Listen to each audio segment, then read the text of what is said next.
feel low, you can still go. Even when you feel slow, you can still go. Even when there's no hope, you can still go. I never answer to no, man, I still go. Go. If you end up in weight loss surgery, what's gonna happen? Nothing. They're gonna make your stomach smaller for a little bit.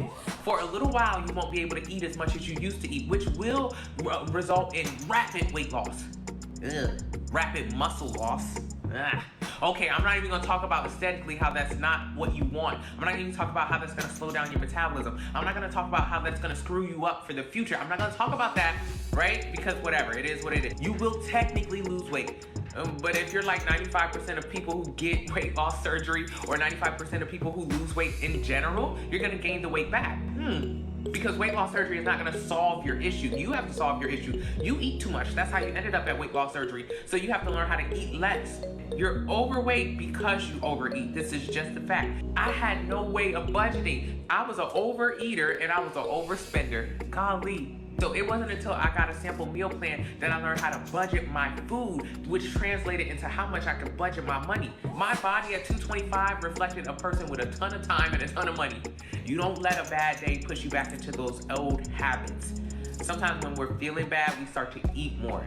And then we're eating more and then we feel bad about it. And then we get into that nasty cycle of just eating more, then wanting to punish ourselves by starving ourselves to backtrack on it. It's a bad cycle. You want to fight me, but you should fight the plate. At the end of the day, you're eating more calories than your body can burn. So we've got to figure out how many calories should you be eating, how much exercise should you be doing, and then more importantly, we got to get you building muscle so you can boost your metabolism, so you can raise the amount of calories you can eat. But I had to get a meal plan so I can learn what a portion first was. I couldn't just create portions. It sounds crazy. I'm like, this meal plan will save your life, but it saved my life, and it's saving so many other people's lives. So many people who are no longer pre-diabetic, have high blood pressure, no longer obese.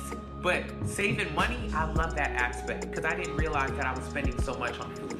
What do I have a taste for? And then that's how we go. We just go based off of that feeling right there. We're winging it every single day. That's why we're spending so much money on it, and that's why we're not able to get to our goals because we have no plan. Click the link in the bio, enter your height, weight, age, and activity level. It'll tell you how many calories you should eat every single day in order to lose 1 pound a week. Get a plan based on that. That's the #1 thing to do. Now, if you're really realistically burning 1,000 calories every single day, 7 days a week, that's a total of 7,000 calories burned. Every 3,500 calories in a deficit is 1 pound of weight loss. So that would be at least 2 pounds that you lose every single week. But here it is, Mona has been the same weight for 2 years straight.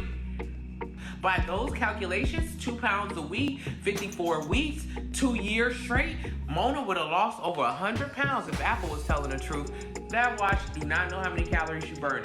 Mona, click the link in the bio, get a sample meal plan. Hey, I'm still gonna gain weight at the end of the week because every 3,500 calories in a surplus is a pound of weight gain. So click the link in the bio, enter your height, your weight, your age, and your activity level. It'll tell you how many calories you should eat every single day in order to lose 1 pound a week. Get a plan based on that number. Learn how to lose weight the right way for the last time. You don't need to kickstart nothing. That's not gonna stop you from losing weight, even though sleep is really important to weight loss, especially as you get deeper in your journey. Put your current weight, never go by goal weight. Your goal weight is insignificant. It doesn't even matter. Your goal weight is not the weight that you're actually gonna be when you get to the size you wanna be. Goal weight is pointless. Don't talk about it, don't think about it. You have no goals. You wanna focus on losing 1 pound of fat, maintaining muscle. I never hear you talk about workouts. How do you feel about them? I never talk about workouts. I feel like that's 3% of this journey. 97% is the food. 97% is the food. 97% of the way you look is food. 3% is the working out. That's it. Okay, so get the food right. In workouts, you can do all the wrong workouts, but if you do all the right food, you'll be fine. Versus doing all the right workouts and none of the right food, you'll look fucked up. You won't look good. Your body is losing fat and maintaining and building muscle. You're losing fat, maintaining and building muscle. Losing fat, maintaining and building muscle. Losing fat, maintaining muscle. Losing fat, maintaining, hopefully building some more muscle. Losing fat, that's how it's going. So when you lose weight slowly, what you actually want your body to do is lose fat and maintain muscle and build more muscle. That is what's gonna fill up your skin. It fills up your skin during weight loss. Now, if you just lose in the muscle, you're gonna be stuck just flat out. You're gonna look like a busted balloon. I have done it before. So many people before us have done it before, and it's not sustainable. So if your body is burning 2,000 calories a day and you're eating 1,500, our goal is to get you to 2,500 calories next, to increase your calories, to maintain your lean muscle.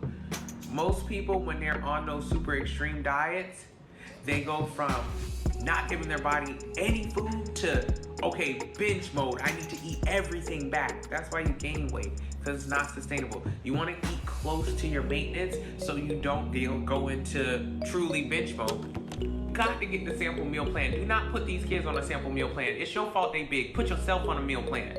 Then you learn how to make foods without oils and butter, and then they'll learn how to do the same.